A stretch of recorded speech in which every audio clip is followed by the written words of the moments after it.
Welcome to another episode of the Ultimate Freedom Teachings video series. Welcome to another edition of Brutally Honest Tuesdays. Okay, got to do a drum roll again. I don't know why, I just am feeling that I have to. Okay, today what I want to talk about is cause and effect. And like many of the other things that I've shared, this is something you may love, it may be something that you might hate, it might be something you instantly recognize the truth with a capital T of, even if there's noise in your mind about it. I also have to say, the majority of the key things that I share as part of what I call the Ultimate Freedom Teachings, you can actually verify from your own personal direct experience. It's not theory, it's not philosophy, you don't have to take my word for it. It's not an idea or a concept, it's a truth with a capital T that you can actually experience yourself and verify for yourself. When it comes to cause and effect, that's not really true. You can have a knowing of it with a capital K, as I call it, like on an intuitional level or a sixth sense level or whatever else you might, inner knowing, whatever, with a capital K. You can know it from that level, but it isn't something that you can actually experience for yourself and verify from your own personal experience. But it's very important as part of the whole picture of what I call ultimate freedom, what I call truth with a capital T, what I call phase 3, that you have an understanding of this. Now, as it relates to cause and effect, it is discussed from a lot of different perspectives. It's discussed from a physical, scientific, physical universe kind of a perspective. There's this kind of a cause and this kind of an effect, and it's talked about in physics and a bunch of other things. And then there's cause and effect in terms of thoughts and creativity and manifestation and attraction and all these other kinds of things that we've talked about. But I'm going to loop them all together and talk about them all from the same context. Cause and effect, simply, you already know what it is, but just to get everything, all the ducks in a row and lay everything out for your consideration, cause and effect basically says, if this happens, there's a direct relationship to this happening as a result.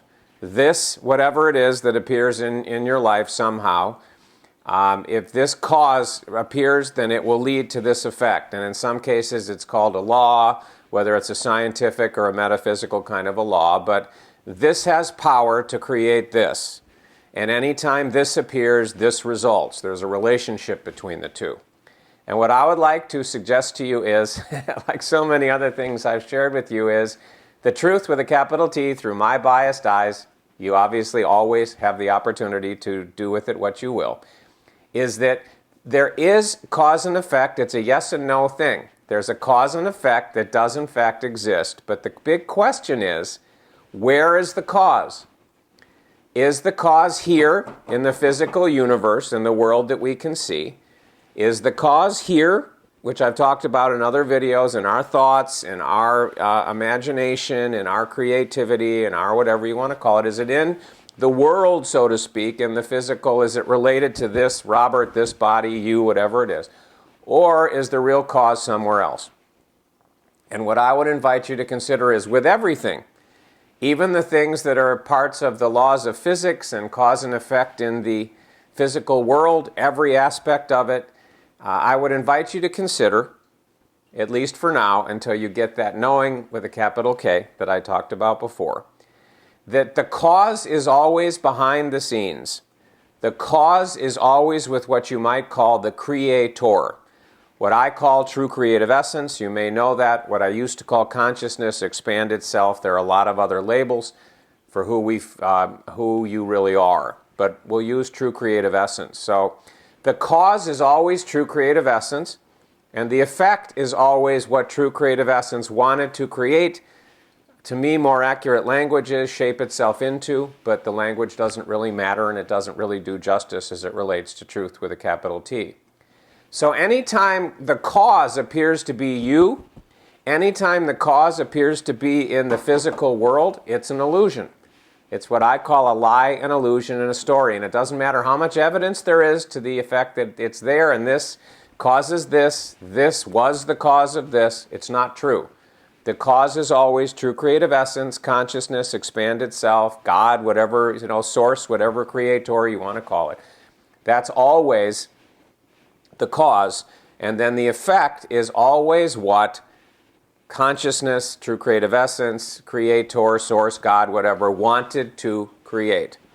Now I want to share a quick metaphor with you, then I want to have you watch a quick video clip, and then I'll come back and talk about this in a slightly different perspective. For a moment, consider the metaphor, the example of a novel, a book, a work of fiction, a story. The same thing's true of a movie or a TV show, but I find that a book, a novel, is a better metaphor. So imagine that you're reading a novel, you're turning the pages, and as you're turning the pages, and let's imagine it's a novel that you really love, you don't want to go to sleep at night because you just want to keep reading, you're so excited and want to know what's going to happen, it's a great story.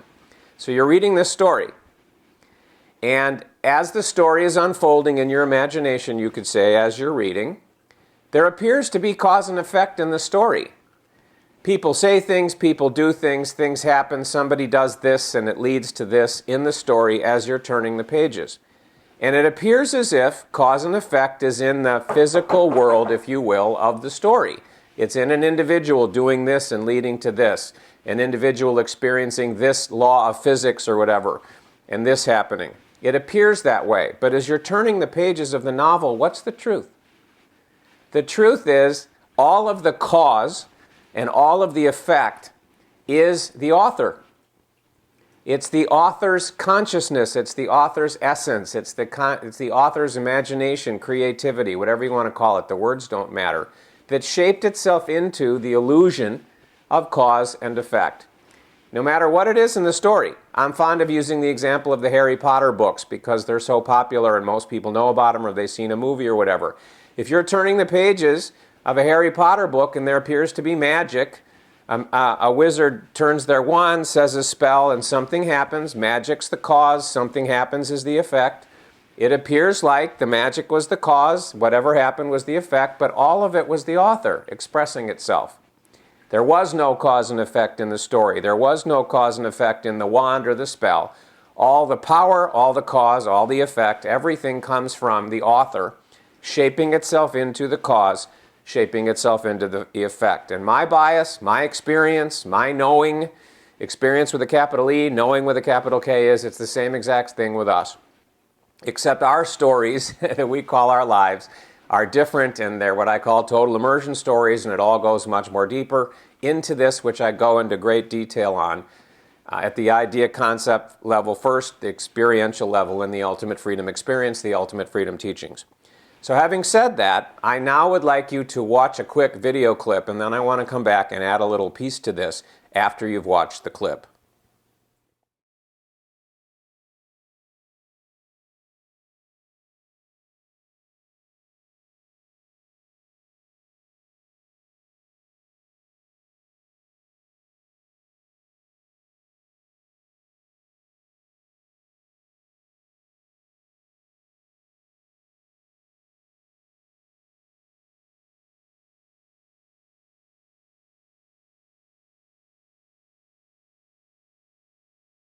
Okay, pretty cool clip, huh? Now I sped it up because I didn't want you to take 20 million hours to watch it. I just wanted you to get the point.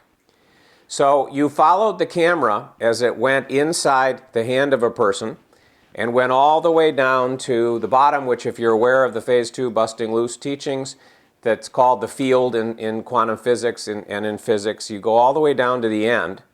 And then you see that out of this nothingness, various things, you could call them particles, you could call them subatomic particles, you could call them whatever, but these initial particles pop out, they combine, they combine, they combine, they combine, they become molecules, they become atoms, they become cells, they become this, then they become a chair, then they become a body, then they become a whatever.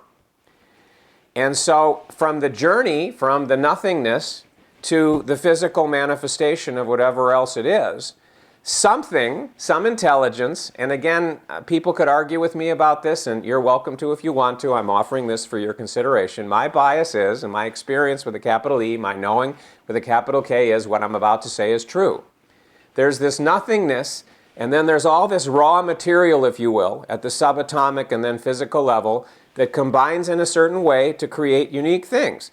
Whether it's a body, it's a house, it's a cancer cell, it's a car, it's money, it's whatever. My bias is What I call true creative essence, what you might call God, creator, source, consciousness, expanded self, is the one, bear with the language, it doesn't serve when you're talking about truth with a capital T, started out at the nothingness, and then shaped itself into, chose, created, whatever word, language doesn't matter. To me, the most accurate language is shaped itself into, just like an author in the example that I gave you. The subatomic particles, the molecules, the cells, the atoms, everything, and how it assembles, and whether it becomes a body that looks like this, a shirt that looks like this, a table that looks like this, a computer screen that looks like that, whatever. And at every step of the way, as all of these subatomic particles and atomic particles and physical particles assemble themselves, something had to say, so to speak. Bear with the language. Shape yourself this way to create this. Shape yourself that way to create that. There has to be an intelligence that's gluing together, telling all these particles how to combine, keeping them combined once they assemble themselves so they don't fall apart again. And because of that, true creative essence, again, my label for who we really are, these other labels that we talked about, that's my new label in the Ultimate Freedom Teachings, has control of every single step of the way and has complete control as to whether this cause leads to this effect. With everything, including stuff like gravity and including stuff like when you drink something or eat something or do something or whatever is going on. True creative essence is shaping itself into every cause, every effect, and is always determining the relationship between the two. It's never the physical universe, it's never the law, it's never the lies, illusions, and stories and formulas and explanations we've been given. It's true creative essence who's shaping itself into all of the raw material, all of the interactions between everything, and controls everything, which is why all of it can be modified or suspended, or it can appear to operate the way the rules and laws and formulas and lies, illusions, and stories say that it does. This is why you see so many weird things out there, my bias. If you study metaphysical things, you study esoteric things, or if you've read a book like The Holographic Universe by Michael Talbot, there's all these stories in there that are documented of wild things that defy the laws of this or that, you know. Including one of my favorite ones where there was this guy in England that this story is told who made a living for a while till it got too crazy, going on stage, and somebody would come up to him and skewer him with a sword. They'd put a sword into his body so that it would come out the back. And then they'd pull the sword back out again, and he was fine, and he wasn't hurt, and he didn't bleed. And he did this on stage to make a living. I believe it was in England. You'd have to look. I could be wrong, but I believe that it was. And in the story that you'll read in The Holographic Universe by Michael Talbot, there were some doctors that got a hold of him, and they took him into a hospital or a clinic or something, and they had an x-ray machine watch this guy as the sword went in, and they saw that the sword went through physical organs and different kinds of things and came out again. They verified that, you know, it was really happening, but there was no damage, couldn't be explained. And there's all these wild things that happen in our lives, physical, body, health, wellness, whatever, that defy these supposed laws of cause and effect. And the reason that that happens, my bias, I could go on for hours about this. I'm not going to, giving you enough here to put drops in your pond that can ripple out. That's why so many of these things can be modified, suspended, or they can operate exactly that way. And it's also why, in my language, when the leap is made into ultimate freedom, when the leap is made into phase 3, when you knock out enough cloud cover, all of a sudden it's a completely new ballgame, and things that used to be a certain way, even with your body and other cause and effect things, can be the same if that's what's most supportive to your story, or they can change because true creative essence will shape itself into different relationships between causes and effects because it's a different ballgame when you're playing in the sunshine, when ultimate freedom is awake, when you make the leap into phase 3. So this is what I wanted to share. As always, love it, hate it, confused, whatever. I welcome your comments below. If you like what you heard here, you think other people could benefit, I ask you to please share the love, spread the love, and tell others about this video or this blog post or wherever else you found yourself here so that we can spread the word about this renegade against the grain kind of a sharing about what seems to be a obvious thing in the world called cause and effect. Okay, on that note, I'll say bye-bye for now. I'll look forward to our next form of contact, whatever shape that takes. Bye-bye for now. Have a good one. If you'd like to get more information on what you just discovered, go ahead and click on the Learn More button that you'll see appearing in a few seconds.